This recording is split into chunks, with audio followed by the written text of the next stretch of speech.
부동산 직거래 부동산 119.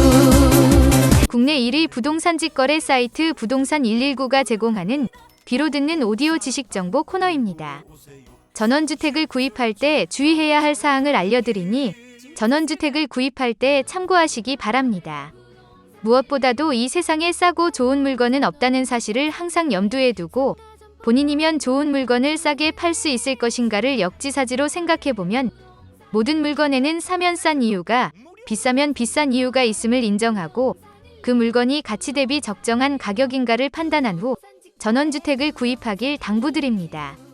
전원주택 구입할 때 주의사항 첫 번째, 전원주택 부지를 구입한 후 전원주택을 지을 때 도로, 전기, 통신, 하수처리 시설 등 기반시설의 공사 비용이 땅값보다 더 들 수 있으므로 기반시설 비용이 얼마나 드는지 한 번 더 계산해서 경제성을 따져봐야 하고 관할 시청, 군청, 구청 건축과의 건축 인허가 여부를 반드시 확인해야 합니다.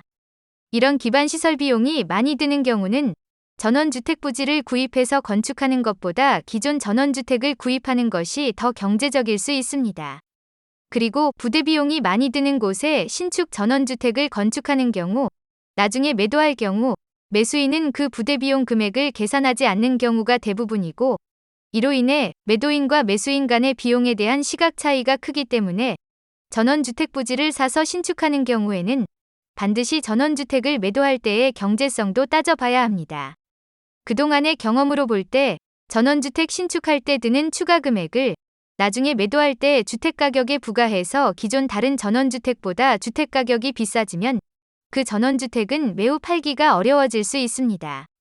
전원주택 구입할 때 주의사항 두 번째, 전원주택 근처에 축사, 묘지, 고압선, 위험물 공장 등 혐오시설이 있는지 반드시 확인해야 합니다. 전원주택 구입할 때 주의사항 세 번째, 모든 가족이 전원주택에 사는 것에 합의를 해야 하고 본인이 전원생활에 잘 맞는지 꼼꼼히 따져봐야 합니다. 가족 간의 합의가 안 된 전원생활은 행복하기 힘들고 전원생활을 포기하는 경우가 생길 수 있습니다. 그리고 전원생활에 적응을 못하고 1년이 못 되어 전원주택을 매매로 내놓은 경우가 간혹 있는데 저 푸른 초원 위에 그림 같은 집을 짓고라는 노래 가사처럼 전원생활을 꿈같은 환상만 가지고 보는 것은 금물이고 현실적으로 다각도로 고려해야 합니다. 간혹 계약금을 내고 전원주택 매매 계약서를 작성한 후에 가족 간 합의에 문제가 생겨서 전원생활을 할 수 없게 되어 매매 계약을 취소하고 계약금을 날리는 경우가 있는데 이런 문제가 생기지 않도록 행복한 전원생활을 하기 위해서는 가족 간의 신중한 합의가 필요합니다. 전원주택 구입할 때 주의사항 네 번째, 교육시설, 의료시설, 편의시설이 빠른 시간에 갈 수 있는 거리에 있는지 확인해야 합니다. 도시에 살던 사람이 전원에 사는 경우 가장 불편한 점이 이 점이고 이런 시설이 너무 멀리 있어서 불편한 생활을 견디지 못해 전원 생활을 포기하고 도시로 오는 경우가 많습니다. 전원주택 구입할 때 주의사항 다섯 번째, 급경사의 산 바로 밑에 전원주택은 산사태의 위험과 낙석 위험을 확인해서 이에 대한 대비가 필요하고 하천, 계곡, 바닷가, 저수지, 호수에 인접한 주택은 풍경이 멋진 것이 큰 장점이지만 이와 함께 너무 물에 인접해 있어서 습기와 홍수의 위협을 받을 수 있는지의 여부도 확인해야 하므로 이런 피해를 입지 않도록 적정 거리를 유지하거나 물난리 피해를 입지 않도록 대비를 하셔야 합니다. 전원주택 구입할 때 주의사항 여섯 번째, 인가에서 너무 떨어진 곳은 조용하고 남의 간섭을 받지 않은 장점도 있지만 불의의 사고나 문제가 발생했을 경우 이웃 주민들의 도움을 받기가 어려울 수 있으니 CCTV 설치 등 방법 문제와 안전 문제에 대비를 하셔야 합니다. 전원주택 구입할 때 주의사항 일곱 번째, 너무 텃세가 심하거나 이웃 간에 잘 지내지 못한 경우 행복하기 위해 내려간 전원생활이 불행이 될 수 있으니 잘난 척, 있는 척을 하지 말고 이웃 간에 잘 지내는 것이 무엇보다도 중요합니다. 전원주택을 사려고 하는 곳의 민심이 괜찮은지 주택을 구입하기 전에 한번 주변을 둘러보고 이사를 한 후에는 동네 이장님에게 먼저 인사를 하고 마을 복지관이나 경로당에 들러서 인사를 하는 것도 좋은 방법입니다.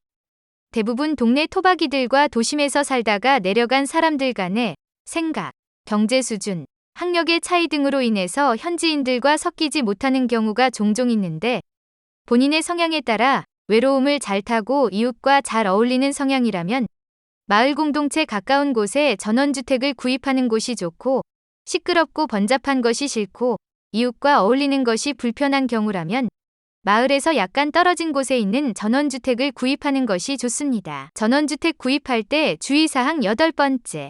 전원주택이 너무 크면 유지관리에 비용이 많이 드는 어려움이 있을 수 있고, 나중에 매매를 할 경우 신속하게 매매하기 어려울 수 있습니다. 다시 말하면 사람이 집을 떠받들고 살게 되는 경우가 생길 수 있다는 겁니다.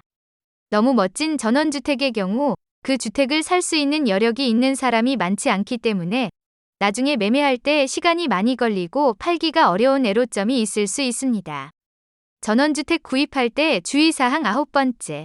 전원주택을 건축하거나 구입할 때는 반드시 나중에 주택을 팔 경우에 잘 팔릴 수 있을 것인지를 고려해야 합니다. 당사 부동산 119 홈페이지 www.bd119.com에는 다양한 금액대의, 다양한 디자인의 전원주택들이 나오는데, 빨리 거래되는 전원주택의 경우는 공통점들이 있는데 적어도 한 가지 이상의 장점을 가지고 있다는 것입니다.